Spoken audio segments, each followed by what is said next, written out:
Teja, and this is the University of Chicago Public Policy Podcast.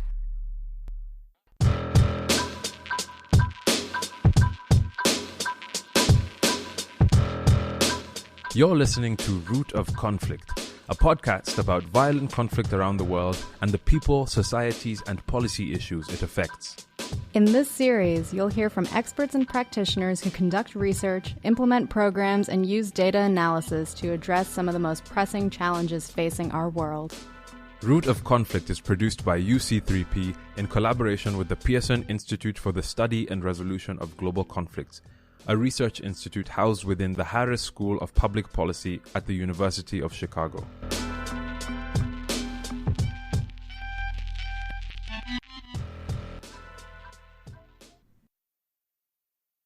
Hello, my name is Daniella Choi. And I'm Daniel Vallejo, and we are so excited to have Dr. Wolfe and Maurice Amollo with us. Rebecca is a professor at Harris School of Public Policy, and she's a renowned expert on political violence, conflict, and violent extremists. Maurice is the chief of party for Mercy Corps Nigeria country's office. The two of them have worked together for a long time, developing programs and conducting evaluation on conflict mitigation.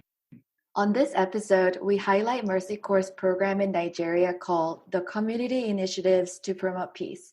It's a multifaceted program aimed at building bridges between pastoralists and farmers by engaging community and faith-based leaders, coordinating social assistance, and strengthening conflict mitigation networks to promote peaceful coexistence. We talk about the intra-group tension between the indigent and non-indigent populations as a root of conflict and how this identity-based conflict is widespread around the world. We also discuss the disruptive effects of COVID-19 and social distancing measures on implementing this program, which is based on building trust and social cohesion. Dr. Wolfe and Maurice, thank you for joining us today. We understand you are focusing on mainly two groups, like addressing the conflict between two groups. So if you could talk a little bit more about these two groups, what's like the difference between them, or why did this conflict arise? Overall, the community initiatives to promote peace program is trying to empower communities to prevent and respond to violence and violent extremism by strengthening key skills and relationships. We are trying to also foster an environment for peace through policy advocacy, media outreach, and of course, linkages to development programs. The focus there is mostly to ensure that the various development programs and policies that are being implemented to improve people's lives in the Middle Belt are conflict sensitive. They are being implemented based on the do no harm principles. But now for our study, the focus is on two groups, the farmers and herders. And, that conflict has had a long history. And it's complicated because of a myriad of issues and challenges that, have come with it. One of the things that is happening currently, particularly in what we call the Chad Basin, is because of the effects of climate change, we are having, an accelerated state of desertification. And with that, we have communities that are moving from as far as Chad southwards, and mostly herders from the Fulani community. And as they move, they are getting into conflict with farmers because either, the competition for the limited natural resources. Most cases, the herders are accused of leaving their animals unattended and destroying farms. And so, because of that, it has brought really serious violent conflicts between those two groups. But it is also complicated by religious dynamics because the Fulani are predominantly Muslim and majority of farmers in this Middle Belt are Christians. And religion is the strongest form of identity in Nigeria. This violence has become political. Politicians use it to access resources, but also power.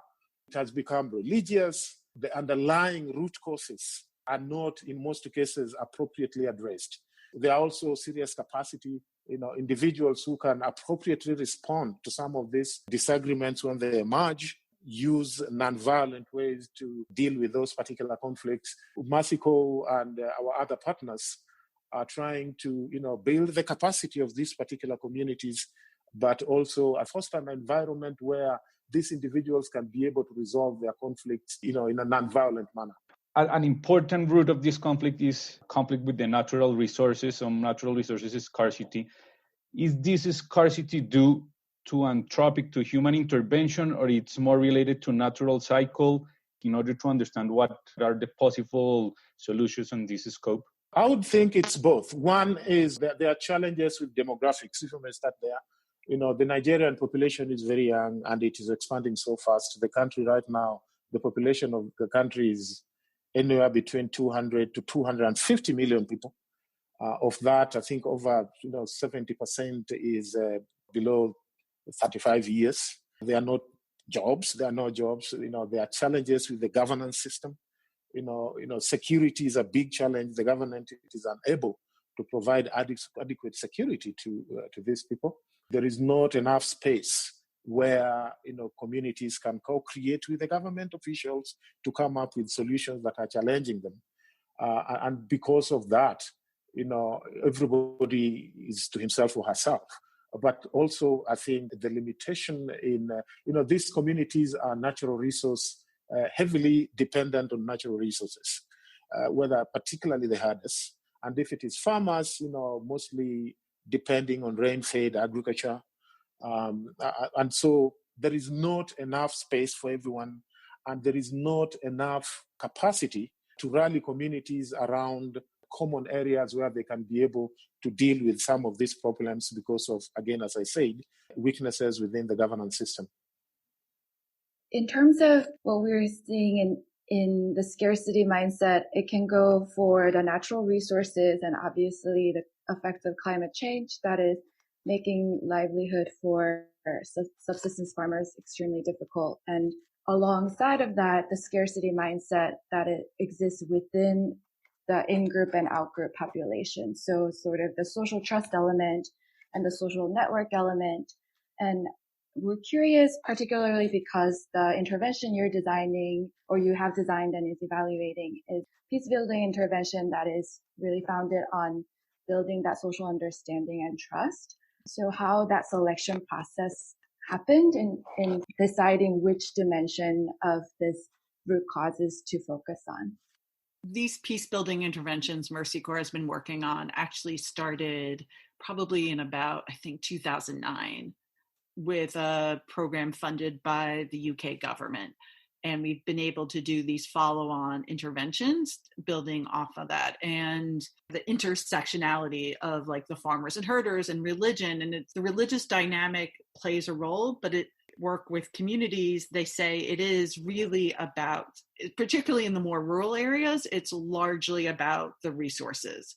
What's been an added identity issue that's come up in recent years is this question of local versus foreign outside pastoralist or Fulani. As Maurice was saying, because of climate change, people are migrating from further north down south. And so they aren't familiar with the agreements that had been fostered with local Fulani. With Mercy Corps, they did a qualitative study of this kind of foreign pastoralist. And at one point, a discussion with USAID, should we talk about it in terms of farmer pastoralist conflict, or in a sense like local versus, I forget the term they were thinking of using, because it wasn't about local farmers and pastoralists weren't having that many issues with each other. It was about this additional identity that came a part of it. And so what we were seeing back then in 2000, like this was clearly the most kind of important issue. And that was affecting this area of Nigeria. More so, we were doing assessments in the south of Nigeria as well. But this is where we also felt we could have the most impact because it was a locally based conflict, not driven by more political factors at a national level. What's been interesting is a lot of the funding for peacebuilding around, I guess, 2012 and 2014 started to move to northeastern Nigeria because of Boko Haram. And so a different identity-based conflict. And all the good work that had happened in the Middle Belt, all the funding sort of went towards the Northeast. And now violence, because of these resource factors, has escalated again. And so the money's now moving back, and it shows the fact of having a short-term mindset on these issues, because they're identity-based and long-standing, has potentially perverse effects. I lived in Gambia, and last summer I worked in Ghana, and because my host family were Fulani people from Guinea, I always try to talk to folks if I see them, and it's really interesting because the conflict in Gambia was Fulani pastoralists from Niger, and people always said, oh, they're from Niger, they're very different from us. Whereas in Ghana too, I was in the northern side, and there were Fulani folks from Burkina Faso that came over with political hardships like 20 years ago or something like that. And people still had a very strong identity of, oh, they are the Fulanis from Burkina Faso, which was really fascinating how long that lasts. I was thinking, when you start working with nomadic communities, you have to change a lot the scope of how you measure the impact, or how you continue measuring the impact, because they will change, they will move. And in your report, you make a lot of analysis, like in this municipality, this happened, or in this one, this happened. How do you do this? They will not be there tomorrow. I will say I often joke how I didn't learn my lesson last time around of doing a RCT with a mobile population. I had done a research workshop and with people when I was designing the first study, and no one gave me feedback that this was a really bad idea. And it really, in some ways, is a bad idea, and yet I'm doing it again.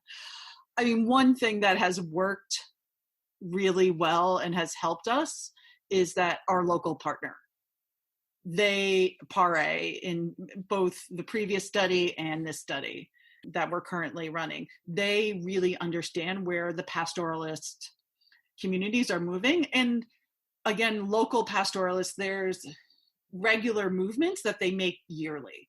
And so we could know where to follow up with them. It did make other aspects of the peacebuilding program difficult. So how do you have a project that benefits the pastoralists to the same extent as the farmers, because you're putting it in a physical So when place. you are measuring, just talking specifically about pastorals, and you put in this community, in this geographic location, the numbers you find, that group is gonna become part of another municipality. Because of the way the movements are, they still are kind of grouped within a community. So even if they move far away, like we were able to kind of separate it out. So it's not the way we demarcated communities, so that there wouldn't be that contamination that it sounds like you're getting at. That so they move from a treatment community, for example, to a control community in their migration. Is that what, in essence, what you're asking? Exactly. Yeah. Perfect. Yeah. We were able to make sure, like, again, working with the local partner, they were help us be able to map what the community, who the communities are, where the pastoralists went to, so that we had kind of those strict boundaries between those. I will say there were times in the previous study where, to be able to address some of the conflict dynamics, we had control communities come into the study, because we wouldn't be able to resolve the conflict dynamics without them. And that was more of a priority than the study. What we also realized that by including control communities from time to time, it would minimize any results we had. It wouldn't have exacerbated the results. And so we still could feel confident.